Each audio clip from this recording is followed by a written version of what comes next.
Hello दोस्तों, नमस्कार। मैं टीएस टक्कर विन मीडिया से आपके सामने एक बार फिर एक नए टॉपिक पर वीडियो लेके आया हूं। दोस्तों, आज का जो वीडियो है ना दोस्तों, ये डायरेक्ट सेलिंग इंडस्ट्री का जो मुकाम है, जो इसको नहीं मिल पाया, लोग इसकी एक्सेप्टेंस को लेकर के मन में उनके असमंजस सा घूमता रहता है कि मैं करूंगा नहीं, मेरे से होता नहीं है, ये इंडस्ट्री अच्छी नहीं है, और लोग इसको काम नहीं मानते।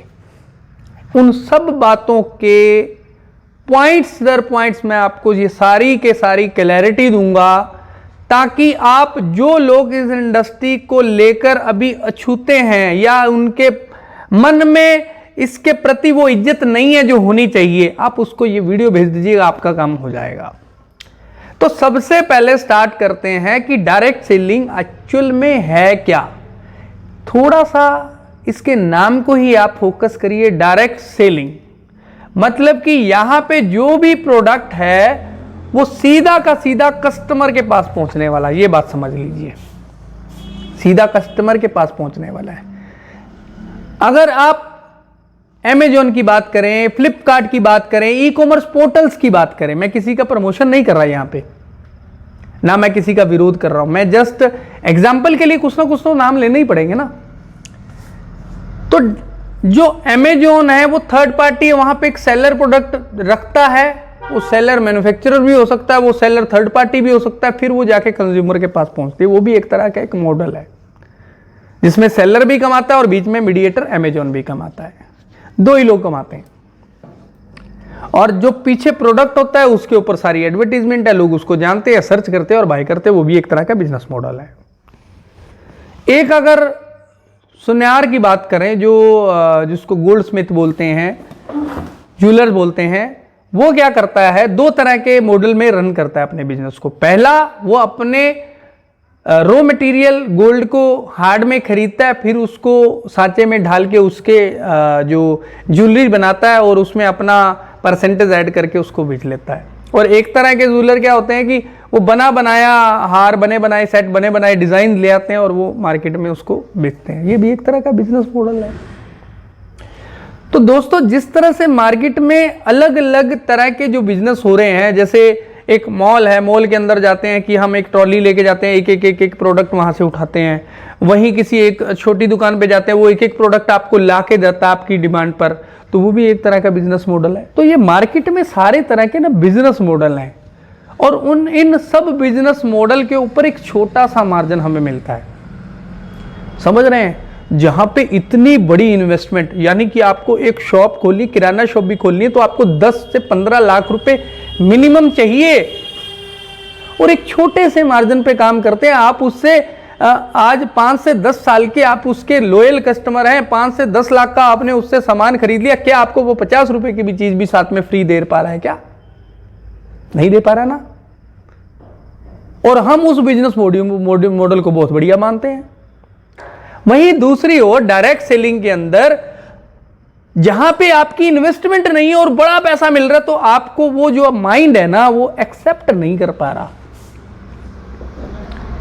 जब आप इसको लॉजिकली सोचेंगे ना कि ये पैसा मुझे किस तरीके से मिल रहा है, कि जो एक दुकानदार माल बेच रहा था, 15 लाख की इन्वेस्टमेंट करी, उसकी दुकान पे जो प्रोडक्ट पड़ा है ना दोस्तों, वो प्रोडक्ट पहले मैन्युफैक्चरर हुआ है, मैन्युफैक्चरिंग के बाद वो प्रोडक्ट C&F के पास आया, डिस्ट्रीब्यूटर के पास आया, फिर आपके पास आया, बीच में 3-4 लोगों की चैन है। और सबसे बड़ी बात, उस प्रोडक्ट की जो मार्केटिंग पे खर्च किया है कंपनी ने। आज जितने भी ब्रांड एम्बेसडर है, करोड़ों रुपए लेते हैं। वो पुराना जमाना गया जब 10 लाख 5 लाख में साइन करते हैं, आज करोड़ों रुपए लेते हैं, वो भी 1 साल का एग्रीमेंट होता है।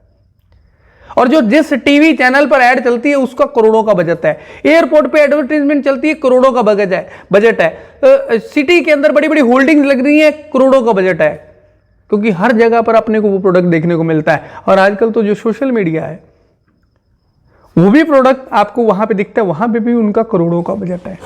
इसलिए एक बिजनेसमैन उस मॉडल के अंदर छोटे से मार्जिन के अंदर काम करके खुश है और इतना बड़ा पैसा लगाता है। डायरेक्ट सेलिंग के अंदर जितनी भी मार्केटिंग कॉस्ट है, जितनी भी ब्रांड एम्बेसडर को देने वाली कॉस्ट है, ये सारी की सारी कॉस्टिंग है ना, वो सारा का सारा बेनिफिट एक डायरेक्ट सेलर को मिल जाता है, यानी कि जो इसमें डायरेक्ट सेलर है वही कंज्यूमर है। कोई सेलर होता है उसको चीज सस्ती पड़ती है, लेकिन ये सेलर भी और कंज्यूमर की है, तो इसको प्रोडक्ट खुद के यूज करने के लिए भी सस्ता पड़ गया और सेल कर रहा है, तो उसका जो बड़ा मार्जिन है मार्केटिंग वाला वो भी हमारी पॉकेट के अंदर आ रहा है।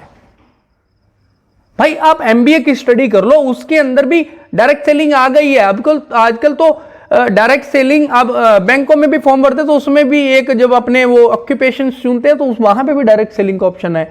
अभी दिल्ली के अंदर वुमेन एम्पावरमेंट का दो मुख्यमंत्री वहां पे आए हुए हैं और पूरे डेटाबेस को, ये इंडस्ट्री 2 लाख करोड़ की होने वाली है, अभी 25,000 करोड़ की है। अमेरिका के अंदर 70% लोग इस इंडस्ट्री के अंदर रह करके अपनी लाइफ को चेंज कर रहे हैं और एक अच्छा बड़ा पैसा बना रहे हैं। 65% के लगभग आप पार्टनर बन जाते हो कंपनी के, और कंपनी छोटा हिस्सा रखते हुए भी आपको प्रोडक्ट की R&D, प्रोडक्ट को बनाना, प्रोडक्ट की लॉजिस्टिक और प्रोडक्ट की जो रिटर्न्स है, वो सारी की सारी पॉलिसी, गवर्नमेंट के जितने भी कंप्लायंस हैं, आपके जितने भी इनकम टैक्स के ऊपर जो आपका जो टैक्सेस कटता है, वो जो भी सारा हिसाब किताब रखना। आप दुकान पे कितने तरह के हिसाब किताब रखते हो? कुछ नहीं, हिसाब को सॉफ्टवेयर बेस्ड है। तो इसलिए ये इतनी छोटी कॉस्ट के अंदर कंपनी इतना बड़ा काम कर रही है, और जो बड़ा मार्जिन है वो एक कंज्यूमर को दिया जा रहा है, एक डायरेक्ट सेलर को दिया जा रहा है। तो इससे बड़ी कोई इंडस्ट्री नहीं हो सकती।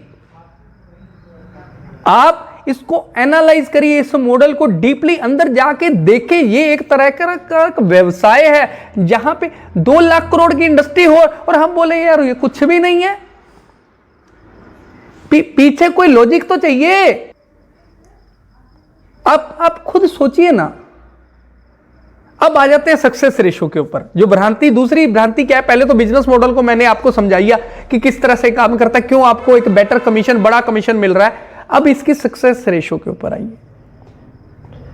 सबसे पहले एक प्रोफेशनल्स को हम समझेंगे। एक प्रोफेशनल डॉक्टर बनता है कितने साल में बनता है, एक वकील कितने साल में बनता है, और एक बिजनेस भी खड़ा करना होता है ना, तो हमारे पंजाबी में कहावत है, पहले साल चट्टी, दूसरे साल हट्टी, तीसरे साल खट्टी। पहले साल चट्टी मतलब पहले साल तो आपकी जेब से जाने वाला है, दूसरे साल, पहले साल चट्टी मतलब आपको घाटा लगेगा, पहले साल जेब से जाएगा, दूसरे साल हट्टी यानी कि ब्रेक इवन पे आ जाएंगे, जिसको हम टेक्निकल लैंग्वेज में बोलते हैं ब्रेक इवन, यानी कि बराबर बराबर, ना लॉस ना प्रॉफिट। और तीसरे साल में आप प्रॉफिट करते हैं किसी भी बिजनेस के अंदर। यहां पे आपकी जेब से कुछ लगता नहीं है, एक्शन की कमी होने की वजह से इसको सिर्फ ज्वाइन लोग कर लेते हैं, उसके ऊपर कोई एक्शन नहीं लेते हैं। इस वजह से आपको जो मार्केट में जो नजर आ रही है प्रोबेबिलिटी ना के बराबर आ रही है। भैया मैंने किया था, मैंने किया नहीं। मेरे को यह बताइए, जब आप एक दुकान खोलते हैं, सुबह से लेकर शाम तक उस दुकान की ड्यूटी देते हैं, उस दुकान के सारे कंप्लेंट्स को पूरा करते हैं, उस दुकान की पूरी सजावट को देखते हैं, एम्प्लॉइज को देखते हैं, जितने भी तरह के सिस्टम होते हैं एक दुकान को चलाने के लिए, वो सारे फॉलो करते, छुट्टी तक को मार देते, अपने किसी शादी फंक्शन वगैरह में नहीं जाते। लेकिन डायरेक्ट सेलिंग में, अब डायरेक्ट सेलिंग की प्रोबेबिलिटी को जानिए। आप मेरे को यह बताइए कि जिस पर्सन ने इस सिस्टम के अंदर रहकर उसको फॉलो कर जिस तरह से एक दुकान चलती है, आप एक नौकरी मान लीजिए ना अपने आप को, जिस तरह से नौकरी होती है ना सुबह से लेकर रात तक 9 to 5 जॉब होती है ना, उस तरह से आप डायरेक्ट सेलिंग के अंदर जब काम करेंगे ना, आप करके देख लीजिए और सक्सेस रेशो चेक कर लीजिए। कितने लोग डेडिकेशन के साथ इस सिस्टम को कर रहे हैं और उनकी सक्सेस रेशो को देखिए, कितने करोड़ों में आईएएस बनते हैं। तो आप सारी चीजें देखिए ना, प्रोबेबिलिटी देखिए। अब पूरे बाजार में जाइए, दुकानें पैक पड़ी है, आप उसमें दुकान घुसा लेंगे क्या बीच में? और दुकान कर भी लेंगे तो 15 लाख की इन्वेस्टमेंट, 20 लाख की इन्वेस्टमेंट चाहिए, और आपको एक दुकान 15 लाख के ऊपर मान लो 1 लाख रुपए महीने का कमा के देती है। अगर आपको इनकम 2 लाख करनी है तो दोस्तों माफ कीजिएगा, 15 लाख की इन्वेस्टमेंट और लग जाएगी, क्योंकि एक दुकान और खोलनी पड़ेगी, क्योंकि बिना नेटवर्क के तो पैसा आ ही नहीं सकता। ओला के पास क्या नेटवर्क नहीं है, फेसबुक के पास नेटवर्क नहीं है, अमेजॉन के पास क्या नेटवर्क नहीं है, अडानी के पास नेटवर्क नहीं है, अंबानी के पास नेटवर्क नहीं है, किसके पास बिना नेटवर्क, KFC के, मैकडी के पास बात कर लो, बिना नेटवर्क के क्या पैसा आ जाएगा क्या?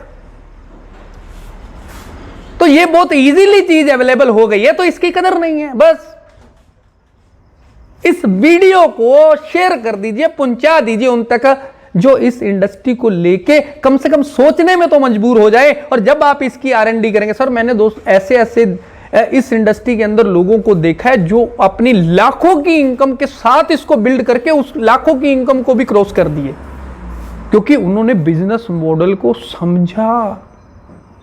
जो पहले से बिजनेस कर रहा होता है वो बिजनेस को समझता है। हां, कुछ कारण ये हुए हैं कि डायरेक्ट सेलिंग जो मेंबर से कमीशन आना था, जहां पे आपको किसी ने सैलरी पे नहीं रखना, सबका एक परसेंटेज फिक्स है, उसके अकॉर्डिंग पैसा आना है, तो कुछ ऐसे प्रोडक्ट, कुछ ऐसी चीजें जो सिर्फ मनी रोटेशन को लेके ला दी गई, इस वजह से लोगों को आघात हुआ और लोगों ने सही डायरेक्ट सेलिंग कंपनियों के अंदर भी काम करना छोड़ दिया। आप उस कंपनी के अंदर काम करिए कि जो प्रोडक्ट आप उस कंपनी के अंदर है, क्या वो डायरेक्ट सेलिंग के अंदर नहीं भी होता, क्या मैं उसको ले रहा हूं? अगर है तो आप चुन लीजिए। जो कंपनी 10 साल, 15 साल, 20 साल से चल रही है, उस कंपनी को चुन लीजिए। जो अपने सारे कंप्लायंस को फॉलो करती है, उस कंपनी को चुनिए। जिसकी मैनेजमेंट स्ट्रांग है, उस कंपनी को, क्योंकि डेटाबेस तो सभी जगह अवेलेबल है ना। तो दोस्तों, मैं एक ऐसी कंपनी के साथ काम कर रहा हूं जो 20 साल से चल रही है। मैं ऐसी कंपनी के साथ से काम चल रहा हूं जो इंडिया की इकलौती कंपनी जो 8 देशों में काम कर रही है। तो इंडस्ट्री बुरी नहीं है, इंडस्ट्री बहुत अच्छी है, कंपनी अच्छी है मार्केट में, लेकिन आपको चूज करनी पड़ेगी। जो लोगों की जो भ्रांति है ना डायरेक्ट सेलिंग को लेके, वो इसीलिए है कि हमने ऐसे ही अनाप शनाप किसी कंपनी को चुन लिया और ना उनकी मैनेजमेंट थी, ना उनके पास एक अच्छा प्रोडक्ट था, प्रोडक्ट लाया गया, प्रोडक्ट की वैल्यू 2 रुपए थी, उसका रेट रख दिया 100 रुपए। तो क्या होगा? 10-10 गुना रेट रख के एक कोई हाथ में पहनने वाली चीज ले आया, उसका कोई वैल्यू नहीं, कोई समझ ही नहीं आ रही। मैं किसी कंपनी का नाम नहीं ले रहा, लेकिन लोगों ने जो, देखो कॉपी किसकी होती है, गलत फायदा किन चीजों का उठाया जाता है, जो पॉपुलर हो, जिनमें लोग इजी से आ जाते हैं, लोगों ने मूर्ख बनाने का बीच में काम कर लिया।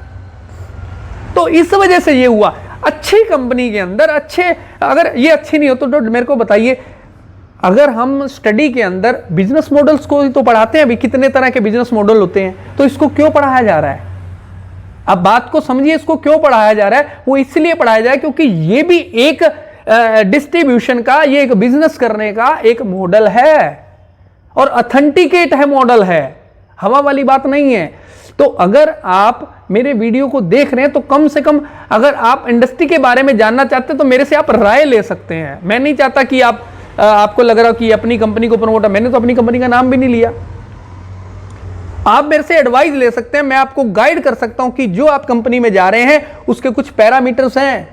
अब मैं वीडियो बनाऊंगा तो वीडियो बहुत लंबा हो जाएगा, तो मैं डीपली एनालाइज करके बता सकता हूं कि ये कंपनी आपके लिए ठीक है, आप इसमें काम कर पाओगे नहीं, क्योंकि हमारी कैपेबिलिटी तो भी हमें पता होनी चाहिए ना, उसकी अवेलेबिलिटी क्या है, मार्केट का जो क्या बोलते हैं एक्सेप्टेंस है, जो प्रोडक्ट बाइंग की कैपेसिटी है, वो प्रोडक्ट कहां तक उसमें खरा उतर रहा है। मोस्ट ऑफ द पीपल किसको, जैसे मान लीजिए मैं एक छोटे एरिया में जहां पे मैं रह रहा हूं, वहां पे मेरे को अगर गाड़ी दुनिया की पसंद है, मैं हो सकता है मर्सिडीज लूं, लेकिन मुझे शोरूम मारुति का ही खोलना पड़ेगा। तो मारुति की सेल कहां पे, वो चीज, मेरी बाइंग बिहेवियर को भी तो समझना पड़ेगा। आप डायरेक्ट सेलिंग के नाम पे कुछ भी बेचने के लिए मत तैयार होइए, और जब भी कुछ भी बेचने के लिए जब तैयार होते हैं एक लालच के अंदर, तभी जाके फिर ये भ्रांतियां जो पड़ती हैं ना इस इंडस्ट्री को लेके, लोग जो नेगेटिव होते हैं वो इसी कारण से होते हैं। एक अच्छी कंपनी के अंदर, अच्छी माइंडसेट के अंदर, अच्छे मैनेजमेंट के अंदर, जिसने एक अच्छे रिजल्ट प्रोड्यूस किए हैं, आज हजारों की संख्या में लोगों ने इसके अंदर जिंदगियां बदली हैं और हर महीने बदल रहे हैं, लाखों की संख्या में बदल चुके हैं। तो मेरा आपसे यही गुजारिश है कि आप इस वीडियो को ध्यान से 2-3 बार जब देखेंगे तो आपको डीपली पॉइंट मिल जाएंगे, जहां पे आप इसको एनालाइज कर पाएंगे और इंडस्ट्री के प्रति अपनी सोच को बदल पाएंगे। दोस्तों, इस वीडियो को शेयर कर दीजिए, इसी तरह के मैं आपको इफेक्टिव वीडियोस लाता रहूंगा। वीडियो थोड़ा लंबा हो गया, लेकिन इंफॉर्मेशन बहुत देना जरूरी था। तो थैंक यू, आपने मेरे को सुना। नमस्कार, सत श्री अकाल, मिलते हैं फिर नए टॉपिक पर, नए वीडियो पर।